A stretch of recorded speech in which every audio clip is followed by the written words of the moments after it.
So, here I am once again.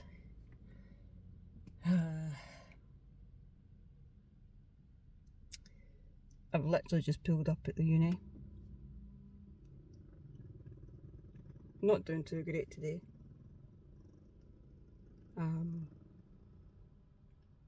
Although that's cheered me up a little. There's actually a nice wee grey-haired bunny jumping about over there. Anyway, it's true what they say, pet therapy is actually really good. It really is. Especially for an animal lover. But anyway, back to topic. I'm not doing that great today, to be perfectly honest.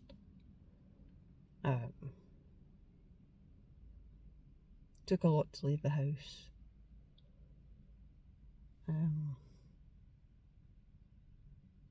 The past week's not been great. Past week has been very, how can I say, it's been very, a lot of thinking, a lot of not great thinking.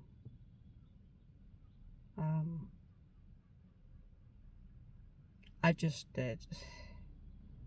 I'm fed up feeling this way constantly, fed up being on high alert constantly. It's tiring, very tiring. It's like even when you sleep, having nightmares, and it's just because of the nightmares. When I do sleep, on the odd occasion, I'm not even getting a restful sleep.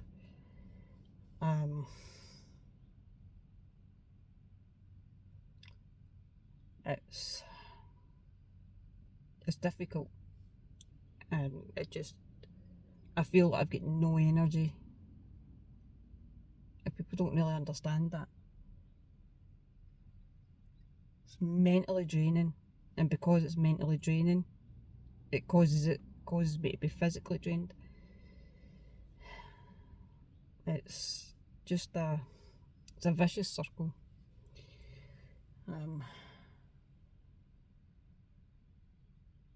I wish I could get up, get in my car, get to the uni, just go into the lecture theatre, listen to the lecture and go home. It's not that simple.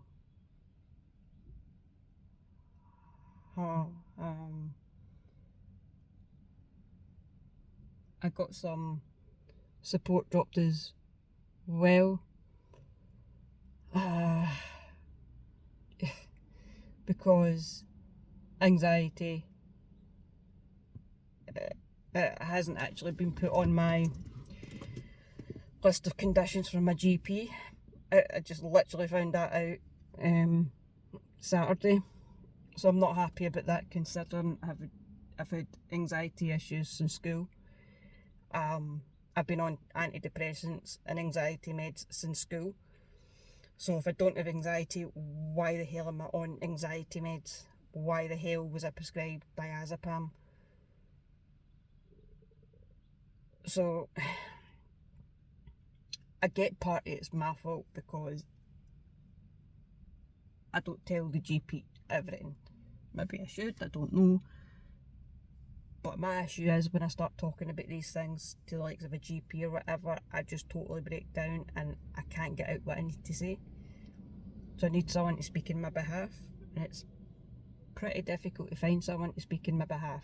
I've got family, yes, but you know, they've got their own lives. You know, I can't keep running to them, although they would do it in a second, but I can't keep running to them.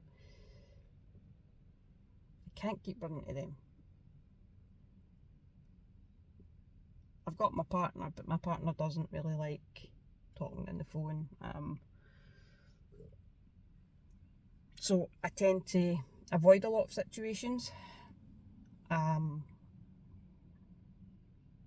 But I am going to need to phone the GP and get this sorted, because, and I mean, if I don't have anxiety, why say if up in the meds don't work, she's going to refer me to a psychiatrist? I don't know, maybe I need a psychiatrist to officially diagnose it. I don't really know.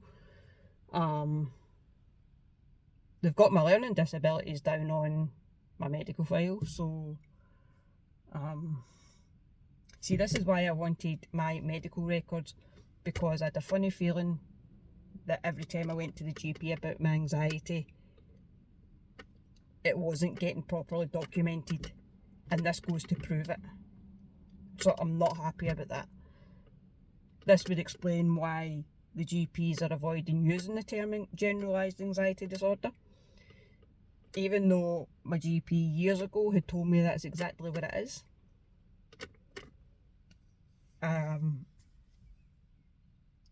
So people don't understand how difficult it actually is. I mean,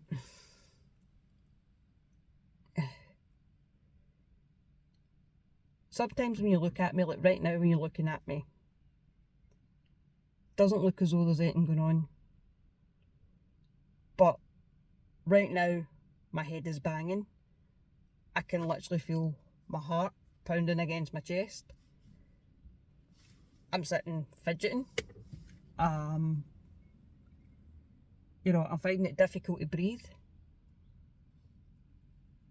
Pins and needles in my hands. You know, my heart literally feels as though it's in my throat. I feel like I'm going to throw up.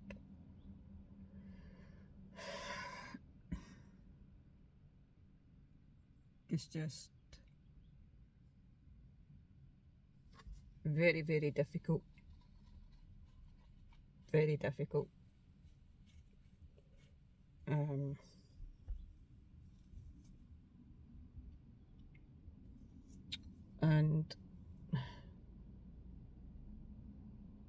I'm getting fed up feeling this way.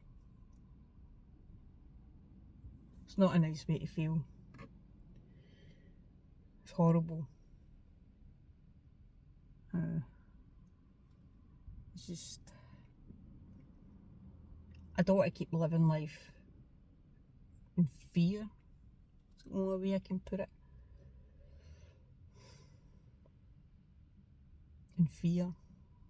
Constantly on edge. Constantly waiting for something bad to happen. You know, I'm just waiting on something bad to happen. I mean, I'm sitting here in the uni, and I don't think I can get out of this car. They've literally changed my theatre, my lecture theatre. Things like that can set me off. The uni know this. I get sometimes it can't be helped. You know, sometimes things need to be moved about, which is fair enough. I mean, it all goes back to this one thing, as people keep saying. You know, if you can't deal with these kind of things, how can you be a nurse? For a start, I'd like to point out, when I'm qualified, I can choose where I want to work. I can choose what sector I want to work. When unexpected changes occur, it's different in a placement or working environment for me. I don't know why, but it is. A counsellor for college once said to me, it's because with my caring nature, I am more focused on dealing with the patient than my own inner turmoil. That's the best way they could describe it. Things that I can do for others, I can't do for myself. That's the reasoning behind it. Now, this gets me even more frustrated, because these are things I can't do for myself, but I can do for others. And secondly, when you're employed, they can put reasonable adjustments in place for me. You know, they can't discriminate. So when I'm employed, I can get things put in place that's going to help. They're going to know that maybe sometimes I'm going to have a bad day and won't make it in. You know, things can be put in place when you're working. So it's not going to stop me working these sort of periods. And third, education is really where all my trauma started from. So it's a lot more difficult when I'm in an education setting. Because I've had a lot of trauma through education. So education is a massive thing for me. So these are things that people don't take into consideration.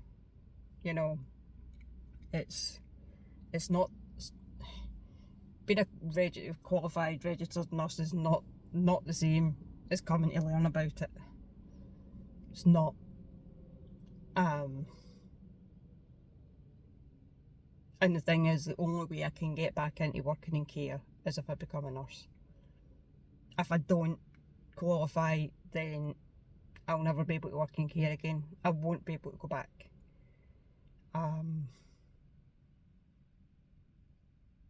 And then that screws me over because I don't have experience anywhere else. So unless the job centre can find me a job working from home, then I'm screwed. You know, it's that simple. And I'm not the type not to work. I've always worked, and I really miss working. Because with work, it gave me a routine, it got me out, you know, it gave me something else to think about, and not sitting in the house in my own head. So it's really difficult.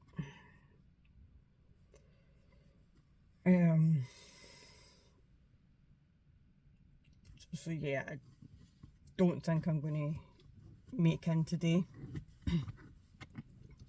Although I'm sitting here right now, I don't think I'm going to manage it. It's ridiculous. It's frustratingly annoying. And I've got exams coming up, as you know.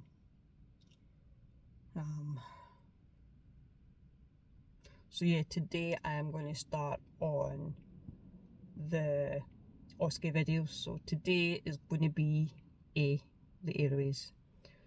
So I'll maybe sit here, do that video and upload it. As I say, I'll do a section a day right up to Friday. For the AE. And I'll do that running up to my OSCE. In hopes that maybe it'll actually stick and I'll be less anxious about it. But yeah, I don't know if I'd made a video before my multiple choice question results, my first part of the other exam. I did pass it, which I'm really thankful for. Get 92 out of 100, so I'm really happy about that. So I've at least got my 20%. I know that. So it means on the second part I only need 20%. And that's making my 40. Obviously I'm going to aim for more than that, but it's not looking that great for the second part. The second part looks absolutely brutal. So yeah, I'm not too sure about that. So yeah, I'm going to leave this here now. And I'm going to work on my OSCE. Yeah, so today's a bummer. Tomorrow is my last seminar, so I am going to try again and try and come in for my last seminar, which is my group work, and I will see how that goes. But for now, I am going to end this here.